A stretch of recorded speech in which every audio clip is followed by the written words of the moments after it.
ब्रह्मानंद स्वामी महाराजांच्या नेतृत्वाखाली गोयचे जे कितलेशेच कारसेवक जे हांगा अयोध्येक आंदोलना खातीर येयल्ले त्यांच्यानी खूप त्रास काढले. त्यांचे त्रास आयज फळाक येयले. प्रभू राम आम्ही घोषणा दिताले की राम लला हम आएंगे, मंदिर वही बनाएंगे. ते आयज त्यांचे जे स्वप्न आसा ते आज साकार झाले आसा. प्रभू राम अयोध्येन येऊन प्रतिष्ठापित झाले आसा. कालचक्र याचा अर्थ हो असा की सगळ्यांक बरोबर घेऊन सगळे आता काम जातले.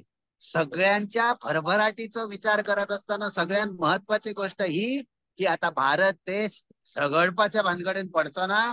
भारत देश डेव्हलपमेंटाच्या फाटल्यान वयतलो. भारत देश एकमेकांच्या मध्ये जाती जातींमध्ये फूट पाडचो ना. भारत देश एकमूठ जाण सगळे धर्म जाती असे करून देशाक प्रगती दिवपाचे काम जे आसा ते आता हांगा जातले. आणि कालचक्र या शब्दाचा अर्थच तुम्ही लक्षात धरा की प्रभू राम येऊन प्रतिष्ठापित झाला असा. जेन्ना राम प्रतिष्ठापित जाता त्याचे आदर्श जे आसा ते सगळ्या आपल्या भारत देशातल्या लोकांक आपल्या आचरणान हाडून ते रामराज्य हाडपाचे. एकटो नरेंद्र मोदी किंवा एक पक्ष काय करू शकना. त्या खातीर प्रयत्नांची पराकाष्ठा देशातल्या लोकांक करची पडटली. हे ते कालचक्राचे वर्णन जे आसा ते नरेंद्र मोदी करूंक सोदतात.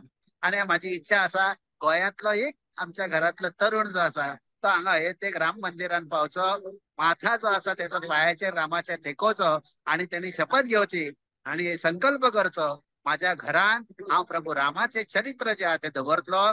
तेणे करून कितें जातले तर आमच्या देशान आमच्या हितून सज्जन समाज निर्माण जावन आमचे जे गोंय आसा आमचो जो देश आसा आमची कल्पना जी आसा रामराज्याची ती साकार करपा खातीर त्यांनी प्रयत्न करचे. उभे आयुष्य त्यांनी मागीर फुडले आपले रामाच्या पावलाचेर पाऊल दवरून उभे करचे अशी अपेक्षा आसा. म्हणून एक तरी तरुण गोंयचो हांगा येतलो अशी आमी तयारी दवरता.